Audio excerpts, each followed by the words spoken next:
નમસ્કાર દર્શક મિત્રો, હું છું રૂપલ વણિચિયા. સંપૂર્ણ ન્યૂઝમાં આપનું સ્વાગત છે.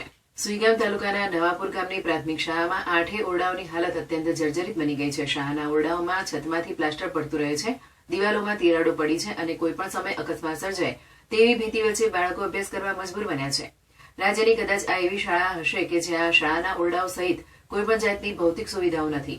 વિકસિત ભારતના સૂત્રના અહીં સરેઆમ ધજિયા ઉડી રહ્યા હોય તેવું પ્રતીત થાય છે. હા, આપણે વાત કરી રહ્યા છીએ વાઇબ્રન્ટ ગુજરાતના સિમ્બોલ ધરાવતા સુઈગામ તાલુકાના નવાપુરા ગામની. નવાપુરા ગામમાં પ્રાથમિક શાળા ખંડેર હાલતમાં છે.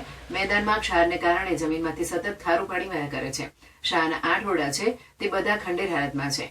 8 વર્ષ અગાઉ તાલુકા શિક્ષણ વિભાગ દ્વારા શાળાના તમામ ઓરડાઓ ડેમેજ જાહેર કરાયા હતા, છતાં હજુ નવીન શાળા બની નથી. નવાઈની વાત તો એ છે કે 3 સિન્ટેક્સના અને 1 આરસીસીના ડેમેજ ઓરડાઓમાં એકે બારી કે દરવાજા નથી. એવા ખંડેર ઓરડાઓમાં ગામના 150 જેટલા બાળકો જીવના જોખમે અભ્યાસ કરવા મજબૂર બન્યા છે. ગામના ખેડૂતો અને મજૂર વર્ગના લોકો ખાનગી શાળાઓની તોતિંગ ફી ભરી શકવા સક્ષમ ન હોય મજબૂરીથી ગામની ખંડેર જેવી શાળામાં બાળકોને ભણવા માટે મોકલી રહ્યા છે. શાળાના શિક્ષકો પણ બાળકો પર સતત ધ્યાન રાખી અગવડતા વચ્ચે ભણાવવા મજબૂર બન્યા છે. સ્થાનિક ગ્રામજનો તથા વાલીઓ દ્વારા વારંવાર રજૂઆતો કરવા છતાં સંબંધિત તંત્ર દ્વારા હજુ સુધી કોઈ નક્કર કાર્યવાહી કરવામાં આવી નથી. વરસાદી ઋતુ દરમિયાન તો પરિસ્થિતિ વધુ જોખમી બની જાય છે, જેમાં બાળકોના જીવને જોખમ ઊભું થવાની સંભાવના છે. શિક્ષણ એ બાળકનો મૂળભૂત અધિકાર છે, પરંતુ ખંડેર જેવી ઇમારતમાં અભ્યાસ કરાવવો એ તેમના જીવન સાથે ખેલ સમાન છે. જો સમયસર નવીન શાળાના મકાનનું નિર્માણ નહીં થાય તો કોઈ નવી દુર્ઘટના ઘટે તેવી શક્યતા નકારી શકાય નહીં.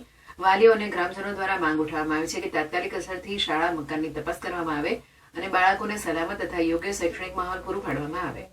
પીરાભાઈ કરશનભાઈ બાંભણિયા, નવાપુરા સરપંચ, સુઈગામ તાલુકો અને વાવ થરાદ જિલ્લામાં.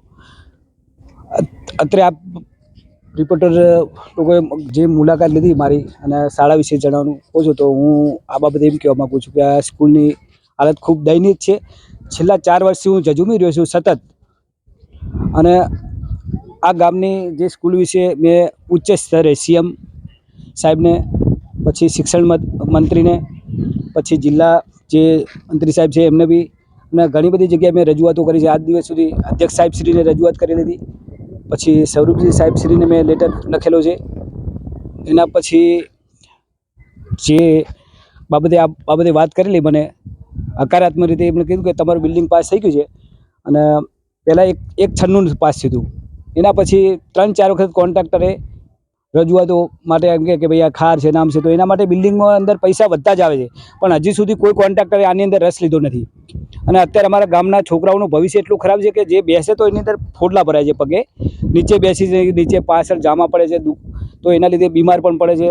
ખૂબ આ ગામની પરિસ્થિતિ ખૂબ જ, છોકરાઓનું ભવિષ્ય ખૂબ ખરાબ હાલતમાં છે. અત્યારે તમે જોઈ શકો છો, આની અંદર કોઈ સારા પેશાબ કરવા માટે પણ જગ્યા સારી નથી આવી, કે નથી કોઈ મોતળી સારી.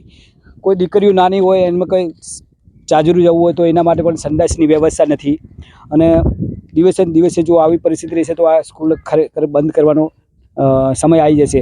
તો સરકારશ્રીએ ટેન્ડર આપ્યું એ પ્રમાણે હજી આ લોકો ચાલુ કરતા નથી. કોમનો સ્ટાફ એમને પણ બહુ હાલાતી વેઠવી પડે છે, કારણ કે પૂરતું વ્યવસ્થા નથી, તો બેસાડવા કે ઓરડા ઓછા છે. તો એ આ રીતે સરકારશ્રીને અમારી રજૂઆત છે કે જેમ બને એમ તેમ આ કોન્ટ્રાક્ટરો છે એ લે ભાગું છે. પૈસા માટે એ લોકો વારંવાર, તો અમારું બિલ્ડિંગ ક્યારે બને? આ લોકોને પૈસામાં વધારવામાં જ રસ છે, કોઈ કામ કરવામાં રસ નથી. જેથી કરીને આ કોન્ટ્રાક્ટરનું જે છે એ તમે ટેન્ડર રદ કરી દો અને કોઈ નવા કોઈને આપો, તો જેથી કરીને અમારું બિલ્ડિંગ તરત તૈયાર થાય. તો આની અંદર અમને ગામ લોકોના છોકરાઓ ભણી શકે, અમારા ગરીબોના છોકરાઓ ભણે છે. આમાં જો મજૂર વર્ગના છોકરાઓ જ ભણે છે, અને બીજા ગરીબોના છોકરાઓ, સારા લોકોના છોકરાઓ તો એ બહાર જ ભણાવે છે લોકો ઓલરેડી. એટલે આમાં જેમ બને એમ અમે સરકાર સિવાય કોઈ ઉદ્ધાર જ છે નહીં, અને સરકાર જેમ બને એમ અમને વહેલી તકે આ સ્કૂલનું અઠવાડિયાની અંદર શુભારંભ કરાવે તેવી હું એમને જોડે અરજી કરું છું. સાહેબ, ખાસ કરીને નવાપુરા પ્રાથમિક શાળાની દયનીય હાલત છે. કેટલા સમયથી આવી પરિસ્થિતિ છે? નવાપુરા પ્રાથમિક શાળાનું 2017 ને 19માં પૂર આવ્યું ત્યારથી રૂમો બધા ડેમેજ છે. 2023માં મેં આવી અને શાળાની દરખાસ્ત જે તે કચેરીને, એન્જિનિયરોને અને જાણ કરેલી છે વહીવટીતંત્રને, અને ટેન્ડર પણ પડેલું છે, પરંતુ પાણી અને ક્ષારવાળી જમીન હોવાથી વારંવાર ડિઝાઇનમાં મૂકવામાં આવે છે, અને એના હિસાબે લેટ થયું છે. આજે વાત થઈ એ પ્રમાણે એન્જિનિયર સાહેબનું કહેવું છે કે અઠવાડિયાની અંદર તમારું બિલ્ડિંગનું કામકાજ ચાલુ થઈ જશે. અને આ બાબતે ગામના અગ્રણી જગાભાઈએ પણ હમણાં ગાંધીનગરની મુલાકાત લીધી છે 2 દિવસ પહેલાં જ, અને મને મેસેજ કર્યો છે. માનનીય મંત્રી શ્રી સ્વરૂપજી ઠાકોરે પણ ભલામણ કરી છે શાળા વિશે, એટલે ટૂંક સમયમાં થઈ જશે એવી અપેક્ષા છે. અત્યારે સાહેબ ખાસ કરીને બાળકોને બેસવા માટે શું વિકલ્પ વ્યવસ્થા કરવામાં આવી છે? બાળકોને બેસવા માટે હાલ સિન્ટેક્સના રૂમ છે 3 અને 2 પ્રાર્થના શેડમાં બેસવાની વ્યવસ્થા કરવામાં આવેલી છે. સાહેબ ખાસ કરીને જે સિન્ટેક્સના રૂમ છે તેના દરવાજા પણ નથી. ડેમેજ છે એટલે દરવાજા તો હોય જ નહીં સર. એ ડેમેજ રૂમમાં આપ કઈ રીતે બાળકોને બેસાડો છો? દિવસે બેસવાનું હોય ને સાંજે શાળા છૂટ્યા પછી કંઈ રૂમને અંદર કોઈ વસ્તુઓ છે નહીં. કેટલા ધોરણ છે?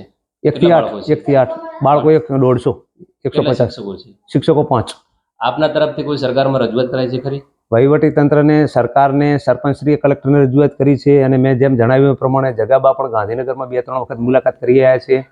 સ્વરૂપજી મંત્રીએ પણ ભલામણ કરેલી છે, અધ્યક્ષ સાહેબે પણ ભલામણ કરેલી છે. એટલે ટૂંકમાં અઠવાડિયા 10 દિવસમાં કામ ચાલુ થઈ જશે એવા સમાચાર છે.